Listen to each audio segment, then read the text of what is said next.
Rivales. ¿No ha llegado a notar el discreto lector que en las letras contemporáneas de los países que mejores y más espirituales las tienen, brillan por algún tiempo jóvenes de gran talento, de alma exquisita, promesas de genio, que poco a poco se cansan, se detienen, se oscurecen, vacilan, dejan de luchar por el primer puesto y consienten que otros vengan a ocupar la atención y a gozar iguales ilusiones y a su vez experimentar el mismo desencanto? Un crítico perspicaz, fijándose en tal fenómeno, ha creído explicarlo atribuyéndolo a la poca fuerza de esas almas, genios abortados, superiores en cierto sentido si no se atiende al resultado, a la obra acabada, a los mismos genios que tienen la virtud y el límite de la idea fija, del propósito exclusivo y constante, pero inferiores en voluntad, en vigor, en facultades generales, en suma. Leyendo al autor que eso dice, Víctor Cano cerró el volumen en que lo dice y se puso a pensar por su cuenta. Algo habrá de esto, pero yo, mejor que genios abortados, llamaría a esos hombres, como cierto novelista ruso, genios sin cartera. Como otros espíritus escogidos renuncian al placer, al mundo y sus vanidades, y renuncian a la acción, al buen éxito, a los triunfos del orgullo y del egoísmo. En nuestras letras contemporáneas hay quien no conserva, en la gran bancarrota espiritual moderna, en el naufragio de ideas y esperanzas, más que un vago pero acendrado amor a la tenue poesía del bien moral profundo, sin principios, sin sanciones, por dulce instinto, por abnegación melancólica y lánguidamente musical, pudiera decirse. Al ver o presentir la nada de todo, menos la nobleza del corazón, ¿qué alma sincera insiste en luchar por cosas particulares, por empresas que, ante todo, son egoístas, por triunfos que, por de pronto, son de la vanidad? No se renuncia a la gloria por aquello del genio no comprendido, ni se insiste, como en los tiempos de los Heine y los Flaubert, en señalar con sarcasmos el abismo que separa al artista del filistino del burgués, sino que, como Carlos V junto a la tumba de Carlomagno se grita «¡Perdono a tutti!»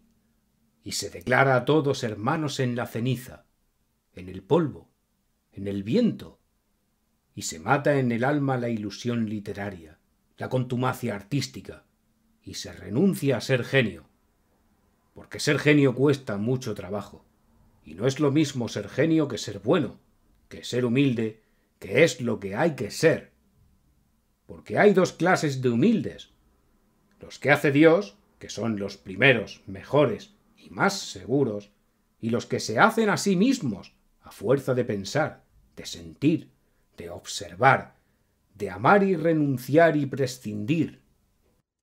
Sí, hoy existen hombres, especie de trapenses disfrazados, que se tonsuran la aureola del genio como se rasura el monje, y que no dan más aprecio al bien efímero de que se despojan, la gloria, que el humilde religioso al cabello que ve caer a sus pies. No importa que estos modernos sectarios de la prescindencia sigan figurando en el mundo, escribiendo poemas, novelas, ensayos. Todo eso es apariencia, tal vez un modo de ganar el pan y las distracciones. Pero en el fondo ya no hay nada, no hay deseo, no hay plan, no hay orden bello de la vida que aspira a un fin determinado. No hay nada de lo que había, por ejemplo, en el sistemático Goethe, que metió el mundo en su cabeza para poder ser egoísta pensando en lo que no era él. Por eso se ve que tales hombres siguen figurando entre los artistas, entre los escritores. Parece que siguen aspirando al primer puesto, sin facultades suficientes. ¿Acaso no las tengan? Pero no les importa. Ni aunque las tuvieran las emplearían con la constancia, la fe, el entusiasmo, el orden que ellas exigen. Por despreciar la fama hasta consienten que se crea que aún aspiran a ella. Insisten en escribir, por ejemplo, porque no saben hacer otra cosa, por inercia, porque es el pretexto mejor para pensar y sentir y sufrir. Y si no, aquí estoy yo, seguía pensando Víctor. Pero esto más piano para no oírse a sí mismo, si era posible. Aquí estoy yo, que no seré genio, pero soy algo, y renuncio también a la cartera, a la gloria que empezaba a sonreírme, aunque buenos sudores y berrinches me costaba. Y no creía decirse esto a humo y pajas y por vanagloria, sino que tenía la vanidad de fundarlo en hechos. Cierto era que en aquel mes de mayo que acababa de pasar había entregado a un editor un libro. Pero, ¿cómo lo había entregado? Como quien mete un hijo en el hospicio. El editor era novel, pobre, no tenía amigos en la prensa ni apenas corresponsales. Cano había dado la obra por 4/4 a condición de que no se le molestara exigiéndole propaganda. No quería faire l'article, nada de reclamos, nada de regalos a los críticos, nada de sueltecitos autobiográficos. Allá iba el libro, que viviera si podía. No podría. ¿Cómo había de poder? El autor era conocido. 4 o 5 novelas suyas habían llamado la atención. No pocos periódicos las habían puesto en los cuernos de la luna. El público se había interesado por aquel estilo, por aquella manera. Había sido un poco de fiebre momentánea de novedad. Al publicarse el último volumen ya habían insinuado algunos malévolos la idea de decadencia. Se había hablado de extravío, de atrofia, de estancamiento, de esperanzas fallidas y, lo que era peor, se había mostrado claro, matemático, el cansancio, el hastío ante lo conocido y repetido. Víctor, en vez de buscar un desquite, una reparación en su obra reciente, con una especie de coquetería refinada, con el placer de Leautontimorumenos, se había esmerado en escribir de suerte que su libro tuviera que parecerle al vulgo vulgar, anodino. Era un libro moral, sencillo, desprovisto de la pimienta psicológica que en los anteriores había sabido emplear con tanto arte como cualquier Jean Matre francés. En rigor, aquella ausencia de tiquismiquis decadentistas, de misticismos diabólicos, era un refinamiento de voluptuosidad espiritual. La pretensión de Víctor era sacarle nuevo y delicadísimo jugo al oprimido limón de la moral corriente, como se llama con estúpido menosprecio a la moral producida siglo tras siglo por lo más selecto del pensamiento y del corazón humanos. Como él esperaba, su libro, sincero, noble, leal a la tradición de la sana piedad humana, no llamó la atención, porque nadie se tomó el trabajo de ayudar al buen éxito. Dijeron de él 4 necedades los críticos semigalos que creían seguir la moda con su desfachatado materialismo, con su procaz hedonismo de burdel y su estilo de falso neurosismo. Pero ni la crítica digna, la que no hace alarde de ser cínica y de no pagar al sastre ni a la patrona, ni el público imparcial y desapasionado dieron cuenta de sí. Aunque Víctor esperaba este resultado, aunque en rigor lo había provocado él mismo, sometiéndose a una especie de experimento en que quería probar el temple de su alma y la grosera estofa del sentido estético general en su patria, tuvo que confesarse que en algunos momentos de abandono sintió indignación ante la frialdad con que era acogida una obra que comenzaba por ser edificante, un rasgo de reflexión sana, continente. Se consolaba de este desfallecimiento del ánimo, de esta contradicción entre sus ideas y anhelos de abnegación, de prescindencia efectiva, y la realidad de sus preocupaciones, de su vanidad herida de artista quisquilloso, pensando que la tal flaqueza era cosa de la parte baja de su ser, de centros vitales del organismo que no había podido dominar todavía de modo suficiente la hegemonía del alma cerebral, del yo que reinaba desde la cabeza. Como gritan el hambre, el miedo, la lascivia en el cuerpo del asceta, del héroe, del casto, gritaba en él, a su juicio, la vanidad artística. Pero el remedio estaba en despreciarla, en ahogar sus protestas. Y lo mejor era ausentarse, salir de Madrid, de aquellas 4 calles y de los 4 rincones de murmuración pseudoliteraria. Huir, olvidar las letras de molde, vivir, en fin, de veras. Empezaba el verano, la emigración general. Se metió en el tren. ¿A dónde iba? A cualquier parte. Al norte, al mar. ¿Qué iba a hacer? No lo sabía. Dejaba a la casualidad que le prendiese el alma por donde quisiera. En una fonda de una estación, a la luz del petróleo, al amanecer, ante una mesa fría cubierta de hule, entre el ruido y el movimiento incómodos, antipáticos de las prisas de los viajeros, vio de repente lo que iba a hacer aquel verano si el azar lo permitía. Iba a amar. Era lo mejor, la ilusión más ilusoria, pero, por lo mismo, más llena del encanto de la hermosa apariencia de la buena realidad. El amor era lo que mejor imitaba el mundo que debía haber. Enfrente de él, ante una gran taza de café con leche, una mujer meditaba a la orilla de aquel mar ceniciento, con los ojos pardos muy abiertos, las cejas muy pobladas de arco de Cupido, en tirantez nerviosa, como conteniendo el peso de pensamientos que caían de la frente. No pensaba en el café ni en el lugar donde estaba, ni en nada de cuanto tenía alrededor. Sonó fuera una campana y la dama levantó los ojos y miró a Víctor, que se dio por enamorado, en lo que cabía, de aquella mujer que de fijo no pensaba como un cualquiera. El marido de aquella señora la dio un suave codazo, que fue como despertarla. Se levantaron, salieron, y Víctor se fue detrás. Estaba resuelto a seguir a la dama meditabunda, metiéndose en el mismo coche que ella, si era posible, por lo menos en el mismo tren, aunque no fuera el suyo y tuviera que dejar en otra línea el equipaje y los enseres de primera necesidad que llevaba más cerca. Por fortuna, la dama viajaba en el mismo tren en que Víctor venía, en un coche contiguo al suyo.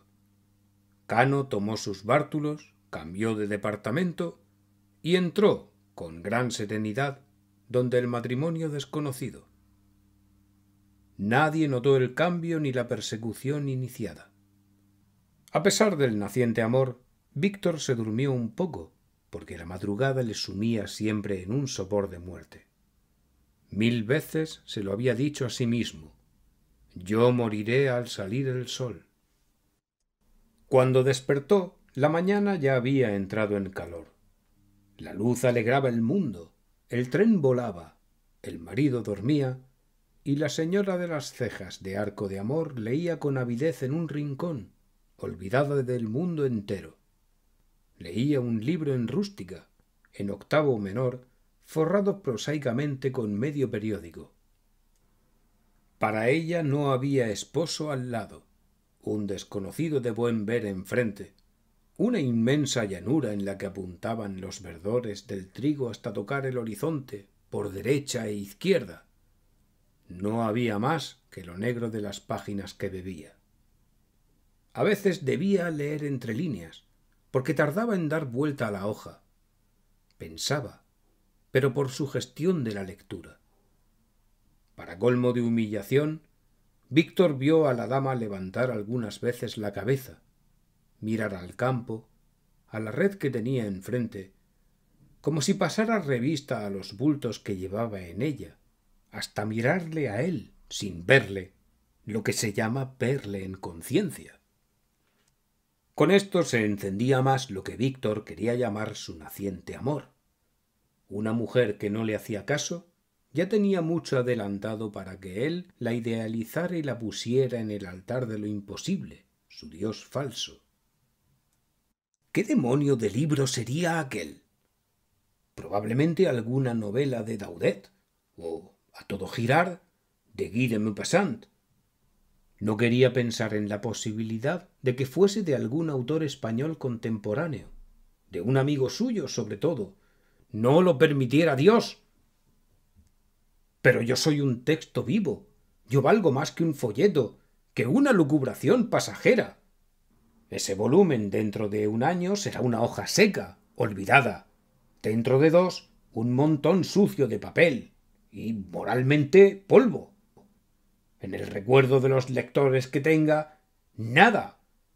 Y yo seré todavía un joven, viejo para la metafísica, pero rozagante, nuevo, siempre nuevo para el amor, que es un dulce engaño compatible con todos los nirvanas del mundo y con todas las obras pías. La literatura era una cosa estúpida, porque si era mala, era estúpida por sí, y si era buena, era necio, inútil, entregarla al vulgo que no puede comprenderla. Aquella señora, guapa y todo, con los ojos pensadores y sus cejas cargadas de ideas nobles y de poesía, sería, es claro, como las demás mujeres en el fondo, inteligente sólo en el rostro, no de veras, no por dentro.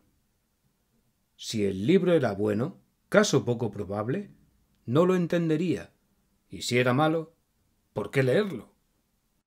Ello era que pasaban el tiempo y la campiña, y el marido no despertaba ni la mujer dejaba la lectura que tan absorta la tenía. Víctor no pudo más y fue a la montaña, ya que la montaña no venía a él. Buscó un pretexto para entablar conversación, o por lo menos hacerse oír, y dijo: «Señora, ¿le molestará a usted el humo si...?» La dama levantó la cabeza. Vio, en rigor por primera vez, a Cano, y reparándole bien, eso sí, contestó, sonriendo con una sonrisa inteligente que, dijera él lo que quisiera, parecía hablar de inteligencia de dentro. «En este departamento está prohibido fumar». «Ah, no lo había visto». «Sí, pero fume usted lo que quiera, porque mi marido en cuanto despierte no hará otra cosa en todo el día». «Ah, no importa, yo no debo». La dama, dulcemente seria, con una mirada tan sincera por lo menos como la literatura de última hora de Víctor, replicó: «Le aseguro a usted que el tabaco no me molesta absolutamente nada. Fume usted lo que quiera». Y volvió a la lectura. Víctor se vio más humillado que antes y sin saber qué haría de aquella licencia que se le había otorgado, y que probablemente sería la última contravención al orden social a que le autorizaría aquella dama de la novela o lo que fuese. Cuando despertó el señor Carrasco, el digno esposo de la desconocida, la conversación prendió fuego más fácilmente. Fumaron los dos españoles y la señora de cuando en cuando dejaba la lectura y terciaba en el diálogo. En cuanto supo Víctor que el distinguido académico de la historia, señor Carrasco, y su esposa iban a baños a un puerto muy animado y pintoresco del norte, dio una palmada de satisfacción, aplaudiendo la feliz casualidad de ir todos con igual destino. Él también iba a veranear aquel año en Zeta. En efecto, en cuanto tuvo ocasión, arregló en una de las estaciones del tránsito el cambio de itinerario y se aseguró de que su equipaje le acompañaría en el nuevo camino que seguía. Todo se arregla con dinero y buenas palabras. Los de Carrasco no sospecharon la mentira, ni pensaron en tal cosa. Ello fue que en Zeta siguieron tratándose, como era natural. Pero es de advertir que Víctor, por suspicacia de autor, de artista, cuyo amor propio vive irritado aun mucho después de que se le dé por muerto, no quiso decir a sus nuevos amigos su verdadero nombre. Tomó el de un pariente muerto y vivió en Zeta como un malhechor o un conspirador que oculta su estado civil. Tuvo miedo de que al decir a la señora de Carrasco: «Cristina, yo soy Víctor Cano», a ella no le sonaran a nada o le sonaran a poco estas dos palabras juntas.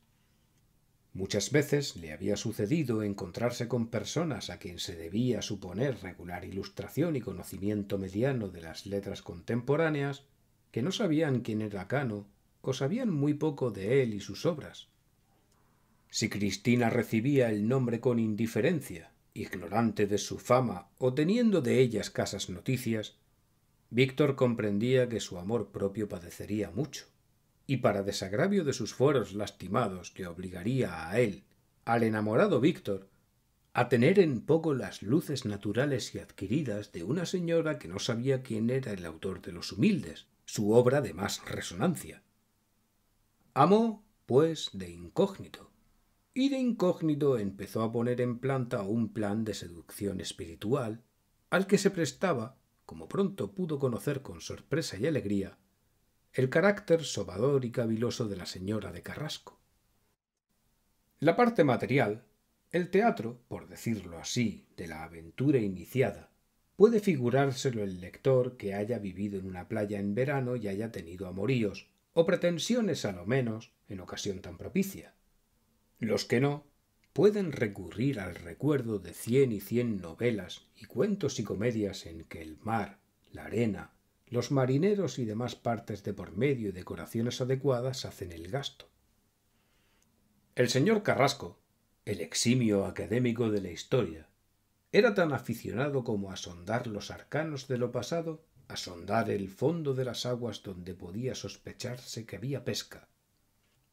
Pescaba desde que Dios mandaba la luz al mando, y cuando no podía, revolvía la arena en busca de conchas pintadas, restos de esos humildes animalitos que otros más fuertes persiguen y que por amor a la paz, a la tranquilidad, se resignan a vivir enterrados, bajo la arena, donde no estorban ni excitan la voracidad del fuerte.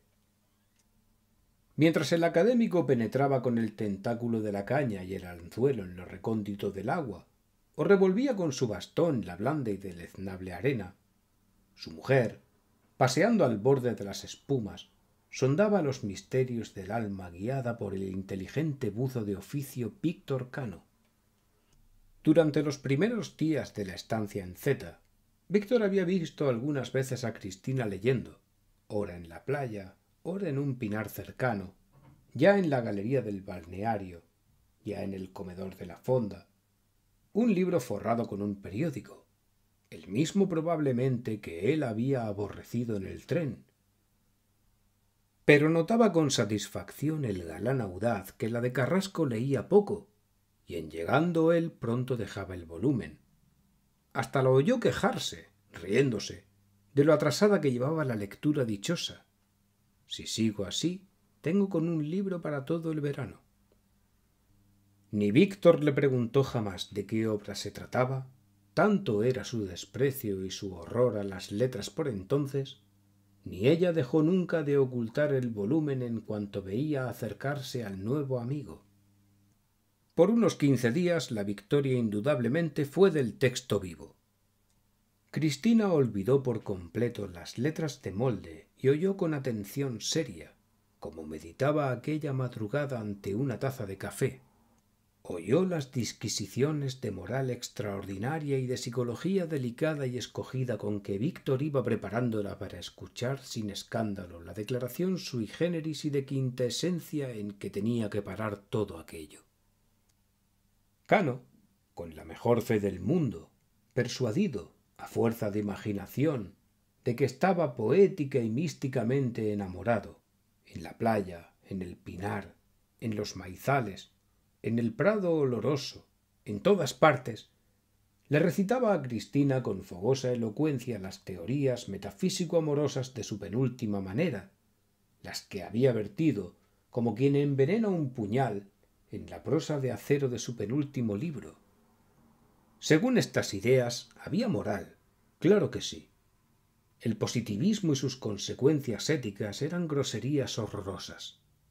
El cristianismo tenía razón a la larga y en conjunto, pero la moral era relativa. A saber, no había preceptos generales, abstractos, sino en corto número. Lo más de la moral tenía que ser casuístico, y aquí una defensa del jesuitismo, aunque condicional, un panegírico de Ignacio de Loyola y del Talmud. Los espíritus grandes, escogidos, no necesitaban los mismos preceptos que el vulgo materialista y grosero. Demasiado aborrecía la carne el alma enferma de idealidad. Lejos de hacérsela odiosa como un peligro, se la debía inclinar a transigir con ella, con la carne, mediante los cosméticos del arte, mediante el dogma de la santa alegría. En el mundo estaba el amor, la redención perpetua, el amor verdadero, que era cosa para muy pocos. Cuando dos almas capaces de comprenderlo y sentirlo se encontraban, la ley era amarse, por encima de obstáculos del orden civil, buenos, en general, para contener las pasiones de la muchedumbre, pero inútiles, perniciosos, ridículos, tratándose de quien no había de llevar tan santa cosa como es la pasión túnica, animadora, por el camino de la torpeza y la lascivia. Por ahí adelante, y además por aquellos trigos de Dios, y si no trigos, maizales y bosques de pinos, llevaba Víctor a Cristina, que oía y meditaba, y no sospechaba, o fingía no sospechar, lo que venía detrás de aquellas lecciones. Llegó él a creerla persuadida de que el matrimonio era un accidente insignificante, tratándose de almas místicas a la moderna. Era absurdo proclamar el divorcio para facilitar la descomposición de la familia vulgar, para dar pábulo a la licencia plebeya. Todo estaba bien como estaba en la ley religiosa y en la civil, sólo que había excepciones que la grosera expresión legal, vulgar, no podía tener en cuenta ni mucho menos puntualizar. ¿Cuándo llegaba el caso de la excepción? Los dignos de ella eran los encargados de revelarlo a su propia conciencia mediante inspiración sentimental infalible.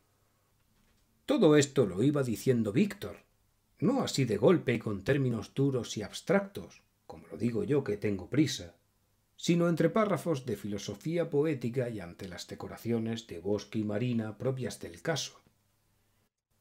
Cuando la fruta le iba pareciendo ya muy madura y creía llegado el tiempo de la recolección, notó Cano que la de Carrasco empezaba a distraerse mientras él hablaba, y parecía meditar, no lo que él decía, sino otras cosas.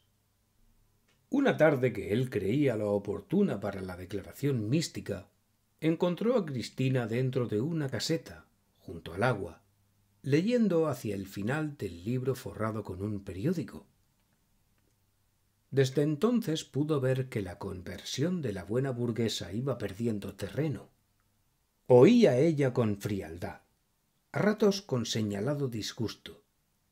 Comprendió Víctor que a la dama se le ocurrían objeciones que no exponía, pero que tenía presentes para su conducta.